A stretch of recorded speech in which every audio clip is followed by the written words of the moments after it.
गोवर्धन महाराज तेरे माथे मुकुट विराज लो। ऐसे नहीं भैया, सभी लोग तालियां बजाते हुए भगवान श्री गोवर्धन महाराज के चरणों में ध्यान लगाएंगे और कहेंगे,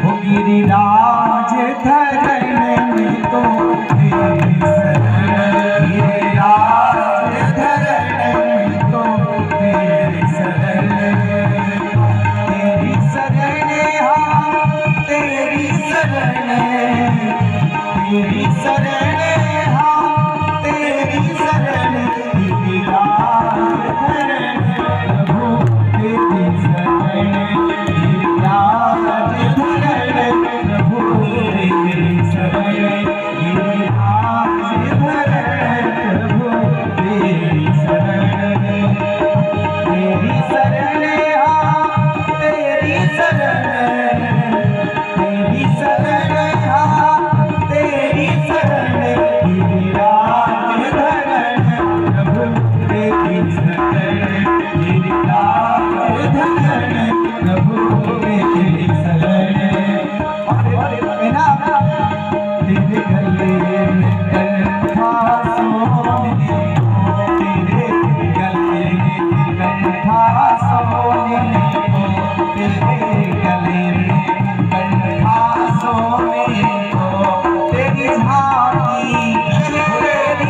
झांकी बनी निसार, तेरे माथे मुकुट विराज लो। श्री गोवर्धन महाराज तेरे माथे मुकुट विराज लो। श्री गोवर्धन महाराज तेरे माथे मुकुट विराज लो। और सभी गोपियां और सभी ये लोग वृंदावनवासी थे, सभी चल पड़े कहाँ, गोवर्धन महाराज के पावन चरणों में गोवर्धन महाराज की पूजा करने। कैसे चले, मैं तो गोवर्धन हो जाऊं मेरे वीर, चाहे माने मेरो मनवा, मैं तो गोवर्धन हो जाऊं मेरे वीर, चाहे माने मेरो मनवा, मैं तो गोवर्धन हो जाऊं मेरे वीर, चाहे माने मेरो मनवा, अरे नाय माने मेरो मनवा, हाय हाय हाय नाय माने मेरो मनवा, नाय माने मेरो मनवा, अरे नाय माने मेरो मनवा, मैं तो गोवर्धन हो जाऊं मेरे वीर, मैं तो गोवर्धन हो जाऊं मेरे वीर, नाय माने मेरो मनवा।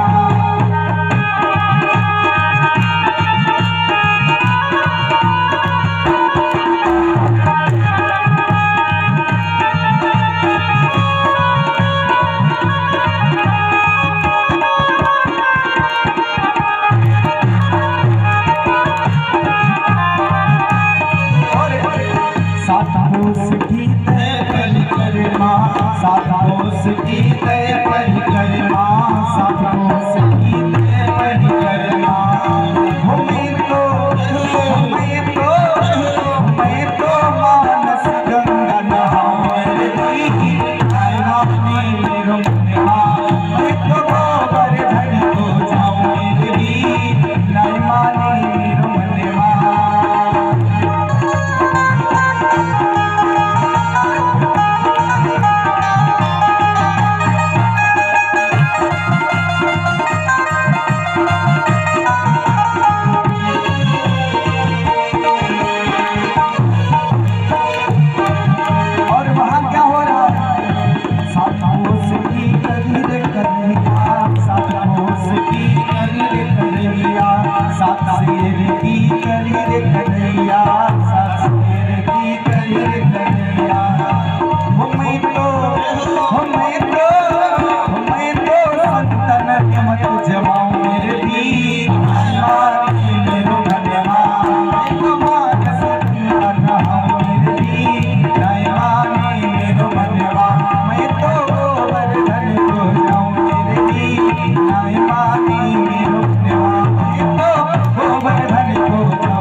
बोलो गो गिरराज भगवान की जय, गोवर्धन महाराज की जय। और सभी लोग ऐसे आकर के जो विनती किया और विनती करने के बाद का भोग लगाओ। अब का इसमें तो केवल पहाड़ है, किसका भोग लगाए? का सब लोग नेत्र बंद कर लो, देवता का ध्यान करो। और जो सबने नेत्र बंद किया भगवान ही उस पर्वत में समाहित हो गए और भगवान का ही स्वरूप उसमें ही दिखाई पड़ने लगा। 4 हाथ हो गए, मुकुट धारण किए हैं। कहा देखो हमारा अपना देवता तो दिख रहा है, का भोग लगाओ। जो खीर का बर्तन ले गए तो बर्तन सहित गोवर्धन जी गटक गए, जो पूड़ी ले गए पूड़ी ही गटक गए। एक गोप ने कहा देख ये कन्हैया तेरा देवता लगता है, जन्मों का भूखा है, कभी कुछ मिला नहीं है इसे। कहा देखो इंद्र का कम से कम 56 भोग लगाते थे तो प्रसादी मिल जाया करती थी, इसकी कुछ प्रसादी भी नहीं मिलेगी। भगवान ने कहा पहले मांग कर तो देखो। जो भगवान थोड़े खाएं और जब एक हाथ जैसे फेंके तो भगवान के 4 हाथ, एक ही वस्तु 4 होकर के गिरे कि सब लोगों ने खूब छक करके खूब पाया और गोवर्धन जी का भोजन हो गया। उसके बाद सब लोग अपने अपने घर को आए और जब घर को आए हैं और तभी देवराज इंद्र ने कहा कि देखो हमारा पूजा नहीं हुआ। द्वितीया के दिन इंद्र के जो दूत गए देखा गोवर्धन जी का पूजा हो गया। कहा उस कन्हैया ने, कहते हैं कि देखो एक वहां गोप है जिसका नाम कृष्ण है। वाचालम स्तब्ध मग्धम पंडितमानिनम कृष्णम मर्त्यमुपाश्रित्य गोपा में चक्रुर प्रियम। कहा देखो एक बाचाल है वह कृष्ण, उसी के बहकावे में सब गोप आ गए और आपकी पूजा नहीं की। इंद्र को क्रोध आया और इंद्र ने कहा ऐसा करो सामवर्तक नाम के मेघों को आदेश दिया जो प्रलय काल में बरसते हैं। कहा इतना बारिश कर दो कि इस भूखंड से वृंदावन नाम की सब जो वस्तु है वह स्थान हट जाए, बह जाए। और आए हैं वह बादल, इतना विकट बारिश होने लगी, सब मारे शीत के सब जो है कांपने लगे। सब गोप सबने भगवान को स्मरण किया है प्रभु रक्षा करो। भगवान ने कहा जिस देवता का पूजन किए हो वही रक्षा करेंगे, भाग चलो। सबके साथ भगवान आए हैं गोवर्धन जी और गोवर्धन आकर के कहा सब लोग विनती करो। सबने कहा पहाड़ ये छतरी थोड़े है जो इसके पास आने से भीगेंगे नहीं। भगवान ने कहा पहले स्तुति करने में क्या जाता है। सबने स्तुति किया। भगवान ने कहा कि देखो हमारे देवता कह रहे हैं कि हमको उठा लो छतरी की तरह। सबने कहा पगलाए हो, कहीं क्यों? ये 7 कोस के लंबे चौड़े हैं ये गोवर्धन जी, ये साधारण नहीं है, ये कोई छतरी नहीं। कहा जब भगवान कह रहे हैं देवता कह रहा है तो उठाने में क्या जाता है। कहा ठीक है। सबने जो हाथ लगाया तो गोवर्धन जी उठ गए। उसी प्रकार से जैसे खेल खेल में बच्चे बारिश के मौसम में कुकुरमुत्ता इधर जाया करता है, छतरी के जैसे रहता है, बच्चे उखाड़ करके कहते हैं देखो ये छतरी है, ये छतरी घूमते हैं। सब बच्चे खेल खेल में उखाड़ लेते हैं। वैसे ही अनायास भगवान ने 7 कोस के लंबे चौड़े उस पर्वत को कैसे उखाड़ा कि इतयुक्तेन हस्तेन कृत्वा गोवर्धनाचलम् दधार लीलया कृष्ण छत्राकमिव बालकः। कैसे उठाए तो छत्राकमिव बालकः, जैसे कुकुरमुत्ते को बच्चे उखाड़ कर खड़े हो जाए करे, ऐसे ही भगवान श्री कृष्ण ने उस गोवर्धन जी को जो है ऐसे उठा लिया। और वो भी कैसे इतयुक्तेन एकेन हस्तेन, एक हाथ की कनिष्ठिका उंगली पर गोवर्धन को धारण किया। 7 कोस का वो लंबा चौड़ा पर्वत। कहते जितने गोप थे सब अपना अपना डंडा और कोई जो बड़े कद के थे अपना कंधा लगाए रहे। 4 दिन बीत गया। सब गोपों ने कहा कन्हैया तू झूठ में एक अंगुली लगा के क्या खड़ा है, अंगुली नीचे कर ले, लेट जा, तू भी आराम कर ले। हम लोग कितने पहलवान हैं, हम सबको विश्वास नहीं था कि 7 कोस के पर्वत को उठा के अपने कंधों पर लाठी डंडे से रोक लेंगे। भगवान ने कहा तो ठीक है लगा लो ढंग से लाठी डंडे अपने अपने। और भगवान ने अपनी उंगली हल्की सी नीचे की, सबकी लाठी डंडा सब चटटा करके टूट गए। सब जैसे पर्वत हिला सब चिल्लाने लगे रक्षा करो। भगवान ने फिर उंगली सीधी की, गोवर्धन जी रुक गए। सभी गोपों ने कहा हम सब लोग तो माटी के मंदूरा जैसे ही हैं कि जैसे झूठ में हम लोग अभी तक कंधा और डंडा लगाए थे। एक किसी की अंगुली के बल पर ये गोवर्धन रुका है। सब भयभीत हो गए। कहते हैं सब गोपों को लगा कि साधारण नहीं है, भगवान है। सबके मन में बैठ गया और 7 दिन तक बारिश हुआ। बारिश होने के बाद जब बारिश में यानी कि जल खत्म हो गया बादलों में, सांवर्तक नाम के मेघों ने कहा है देवराज अब जल ही नहीं हमारे पास। कहा तब तो वृंदावन बह गया होगा। कहा वृंदावन में एक बूंद पानी नहीं गिरा। क्यों? कहे कि देखो गोवर्धन जी से जो जल टपके, एक अगस्त महामुनि ने एक बार समुद्र पी लिया था, तब भी भगवान ने उनसे कहा था समुद्र वापस कर दो। कहा अभी हमारी प्यास नहीं बुझी। भगवान ने कहा द्वापर में हम तुम्हारी प्यास बुझाएंगे। यही जो इंद्र जो बारिश कराए यही शक्ति है। कौन? कहते हैं यही महामुनि जो अगस्त जी जो थे वही पी गए से। बोले भक्त वत्सल भगवान की। ऐसे भगवान ने गिरिराज को उठाया है। ये भगवान की लीला है।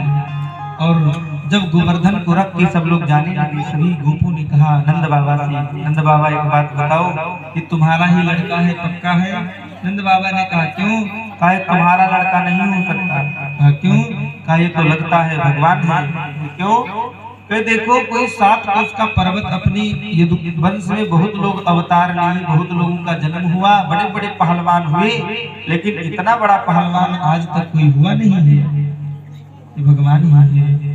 तब उस समय नंद बाबा कहते हैं जिस समय इसका नामकरण हो रहा था उस समय गर्गाचार्य जी ने कहा था कि तुम्हारा लड़का बहुत संति नापानी गुण कर्म विभाग सह, तुम्हारा लड़का भगवान के जितना ही इसके अंदर गुण है वैसे ही ये बहुत बलवान होगा, इसलिए ये ऐसा अपरिमित कार्य कर रहा है। बोले भक्त वत्सल भगवान की, गिरिराज धरण सरकार की।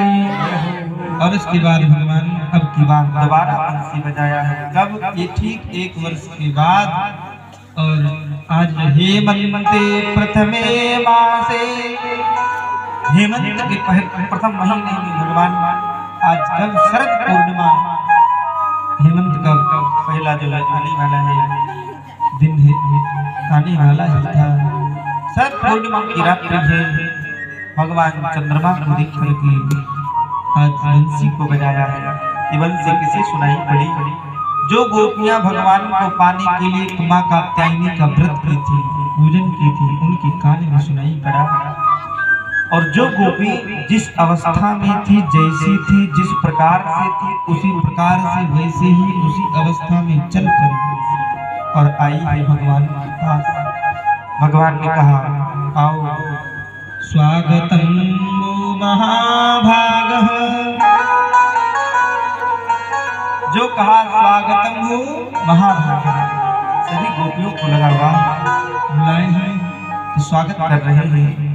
दूसरा प्रश्न जो भगवान पूछते हैं, ब्रूतागमन कारण, क्या पूछा? आने का कारण क्या है, क्यों आई है? जरा विचार करें, कोई बुलावे इधर आओ, आ जाओ, जब पूछे कि क्यों आए हैं तो बुलाने वाला बताए क्यों बुलाए हैं। अब तो गोपियां निरुत्तर हो गई। ये कैसा उठपटांग बोल रही है? भगवान 10 प्रश्न किया है गोपियों से। कहते लगता है घर में अपने पति से झगड़ा हो गया इसलिए आई है। अरे देवियों, पति चाहे लंगड़ा हो, काना हो, कुष्ठ रोग हो गया हो, फिर भी उसी की सेवा करनी चाहिए, उसी से भगवान प्रसन्न होते हैं। पर पति का आश्रय नहीं लेना चाहिए। और कहते देखो लगता है आज शरद पूर्णिमा की रात्रि है, चंद्रमा देखने आई हो। अब तो चंद्रमा देख लिया होगा, अब जाओ घर को। कहते हैं लगता है सासू से झगड़ा हो गया। क्यों झगड़ा करके इधर उधर आई हो? अरे चंद्रमा देखना था अपने घर की छत से देख लेती, घर से देख लेती, यहाँ आने की क्या आवश्यकता थी? तो उस समय सभी गोपियां नीचे देखे और जमीन को अपने अंगूठे से 11 उत्तर दिया है भगवान।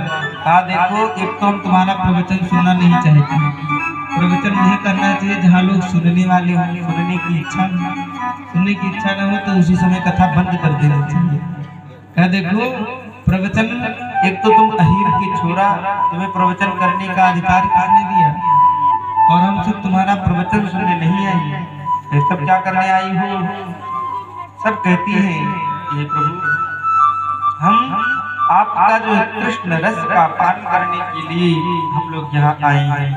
सब कहती हैं हे प्रभु सिंचांगम नस्तधरामृतपूरकेण हासावलोक कलगीत दहे छयाग्नि।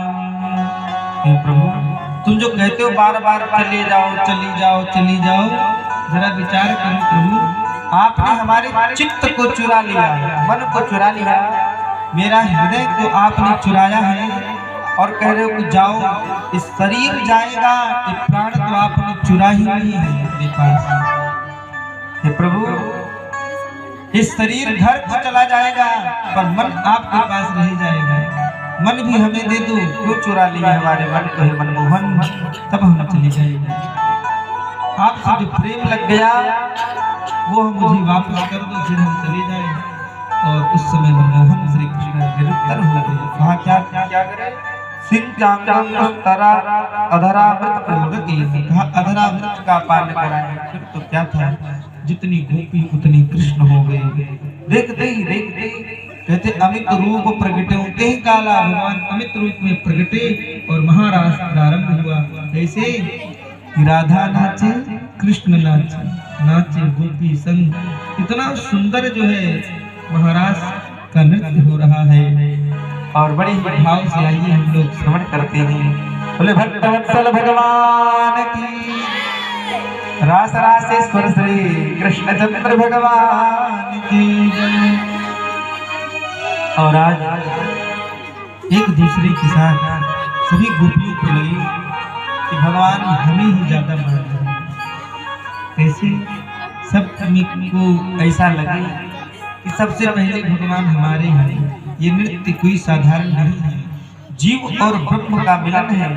जैसे व्यक्ति बच्चे अपनी परछाई को देख करके कूदने लगते हैं, जैसे शीशा दर्पण के सामने बहुत बच्चों को आपने देखा होगा नाचने लगेंगे। जैसे शीशा के सामने कि देखो वो मटक रहे हैं, कैसे लग रहा है। ऐसे ही भगवान ब्रह्म है, गोपियां जीव हैं। जीव ब्रह्म का ही अंश है, इसलिए जीव ब्रह्म को देख करके प्रफुल्लित होकर के नृत्य कर रहा है। बड़े ही भाव से हम लोग जो है श्रवण करेंगे। प्रेम से बलवा के बिहारी लाल की जय हो। दीवाना बना दिया हमें, मस्ताना बना दिया। सभी मेरे सखियां कहती है कन्हैया दीवाना बना दिया हमें, मस्ताना बना दिया। और बनवारी बनवारी